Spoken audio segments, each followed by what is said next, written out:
Hello student, स्वागत है आपका हमारे प्यारे से चैनल साहित्य शिक्षांजलि में।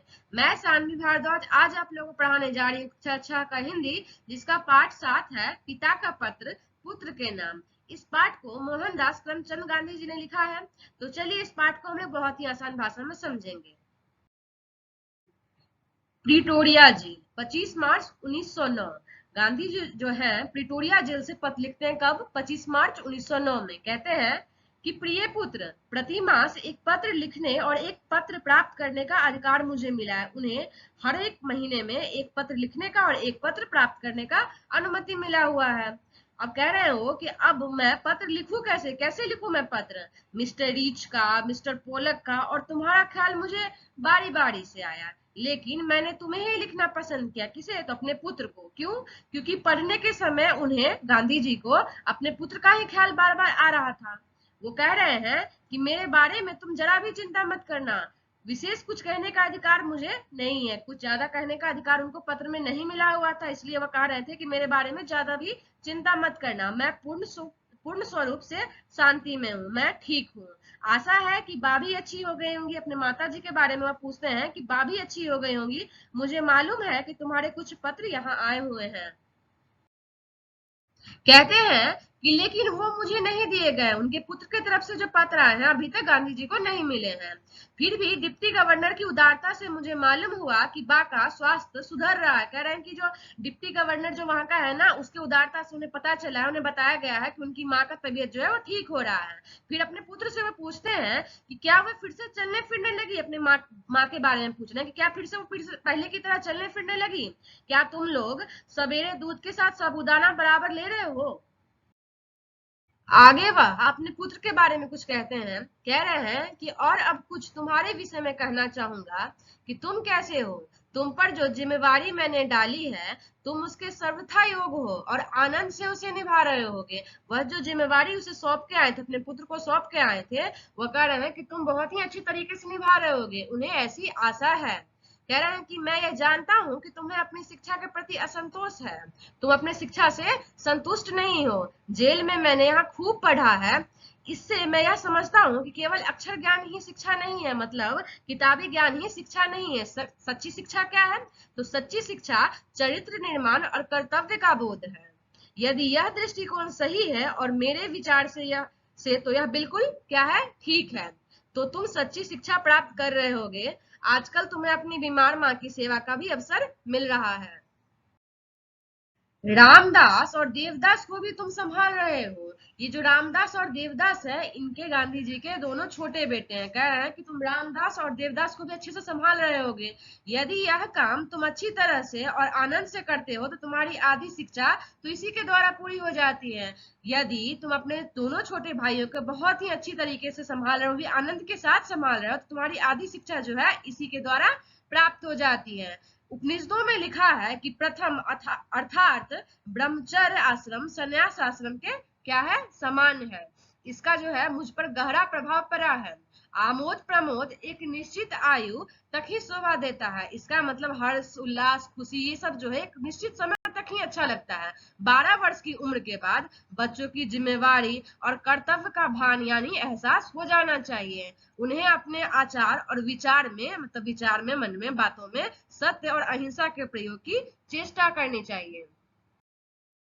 कहते हैं फिर वो कि और वे भार समझ कर नहीं करे, अपने बच्चों की जैसे जिम्मेवारी कर्तव्य को अच्छी तरीके से पूर्ण करे, बल्कि एक आनंद का अनुभव करते हुए करे, आनंद के साथ इसे निभाएं। यह आनंद कृत्रिम भी नहीं होनी चाहिए। यहाँ पे कृत्रिम का अर्थ हुआ कि यह जो आनंद करें हम दिखाएं, नकली भी नहीं होनी चाहिए। यह सरल और स्वाभाविक होनी चाहिए। सरल यानी आसान और स्वाभाविक होनी चाहिए। बताते हैं अपने बारे में वह कि मैं जब तुमसे काफी छोटा था तो मुझे स्वयं अपने पिताजी की सेवा करने में बहुत आनंद मिलता था। कहते हैं आगे कि जब वह 12 वर्ष की आयु के बाद उन्हें आमोद प्रमोद का बहुत ही कम, यानी कि हर्ष उल्लास खुशी हंसी सब का जो है बहुत कम ही अनुभव हुआ। बहुत कम ही मतलब बहुत कम के समान ही अवसर उनको मिला। कहते हैं संसार में 3 बातें बड़ी महत्वपूर्ण है, इसको प्राप्त कर तुम संसार के किसी भी कोने में जाओगे तो अपना निर्वाह कर सकोगे। ये जो संसार में जो 3 बातें महत्वपूर्ण है, अगर इसको प्राप्त कर लिए तो तुम संसार के किसी भी कोने में चले जाओ, तुम वहां पे रह सकते हो। निर्वाह का यहाँ पे अर्थ यह हुआ कि कोई भी परंपरा होता है ना, उसको बरकरार रखना, आगे तक ले जाना।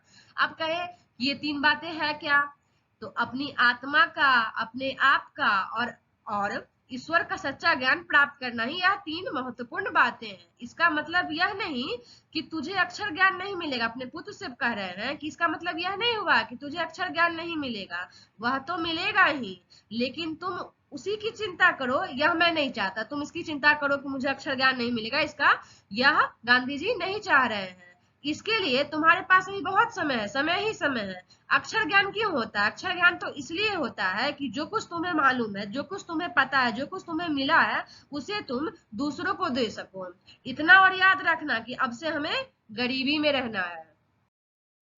जितना अधिक मैं विचार करता हूँ उतना ही अधिक मुझे लगता है कि गरीबी में ही सुख है। कहते हैं कि जितना वह सोचते हैं ना, उतना ही उनको लगता है कि क्या, कि गरीबी में ही सुख है। अमीरों की तुलना में गरीबी अधिक सुखद है। अगर अमीरी और गरीबी की तुलना करें तो गरीबी जो कह रहे हैं कि अधिक सुखद है। खेत में घास निराना और गड्ढे खोदने में पूरे समय देना। भविष्य में हमें अपना जीवन निर्वाह इसी से करना है, ऐसे ही हमें अपना जीवन जीना है। वह अपनी इच्छा बताते हैं कि मेरी इच्छा है कि अपने परिवार में तुम एक योग्य किसान बनो, एक बहुत ही अच्छे किसान बनो। सभी औजारों को सदा साफ और सुव्यवस्थित रखना, यानी खेत में जितना भी औजार उपयोगी होता है सभी को साफ रखना और अच्छी तरीके से रखना।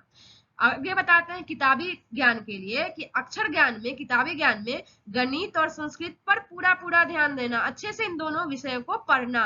भविष्य में संस्कृत तुम्हारे लिए बहुत उपयोगी सिद्ध होगा। ये दोनों विषय बड़ी उम्र में सीखना कठिन है। अगर तुम्हारी उम्र बढ़ जाएगी, तुम जब बड़े हो जाओगे तब यह दोनों विषय सीखोगे तो बहुत ही मुश्किल होगी। और आगे कहते हैं कि संगीत में भी बराबर रुचि रखना, संगीत भी में जो है उसमें भी अच्छे से पढ़ाई करना। हिंदी, गुजराती और अंग्रेजी के चुने हुए भजनों एवं कविताओं का एक संग्रह तैयार करना चाहिए। कह रहे हैं कि सब जो भजन है हिंदी, गुजराती, अंग्रेजी का या कविता है, सबको हम लोग को एकत्र करना चाहिए, जमा करना चाहिए। और वर्ष के अंत में जब साल खत्म होता है तो तुम्हें अपना यह संग्रह, जमा किया हुआ भजन और कविता जो है, बहुत ही साल के अंत में मूल्यवान प्रतीत होगा, पता चलेगा। आगे कह रहे हैं कि काम की अधिकता से, काम का ज्यादा होने से मनुष्य को घबराना नहीं चाहिए और ना ही यह सोचना चाहिए कि कैसे होगा और पहले क्या करूं।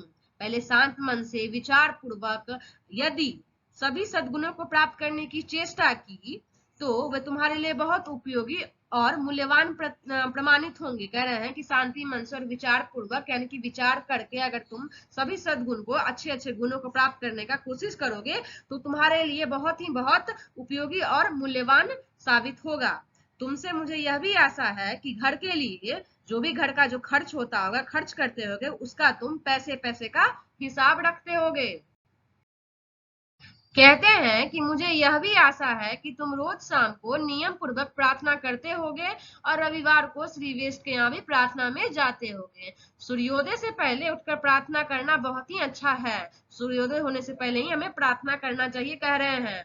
प्रयत्न पूर्वक एक निश्चित समय पर ही प्रार्थना करनी चाहिए।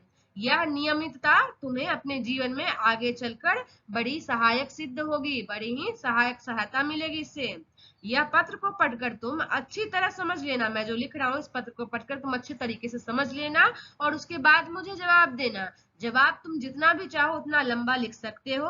अंत में मैं अपने प्रेम सहित यह पत्र को क्या कर रहा हूँ, समाप्त कर रहा हूँ। तुम्हारा पिता मोहनदास। किसको लिखे हैं? श्री मनीलाल गांधी को लिखे हैं। एड्रेस है यहाँ पे, पता भी लिखा गया, इंडियन ओपिनियन, फिनिक्स, नेटाल।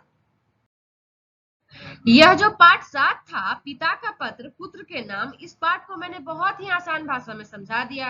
आशा करती हूँ कि आप लोगों को समझ में आ गया हो। अगर समझने में आप लोगों को थोड़ी सी भी हेल्प मिली हो तो वीडियो को लाइक करें, चैनल को सब्सक्राइब करें तथा अपने दोस्तों में शेयर करें। तब तक के लिए जय हिंद, जय भारत।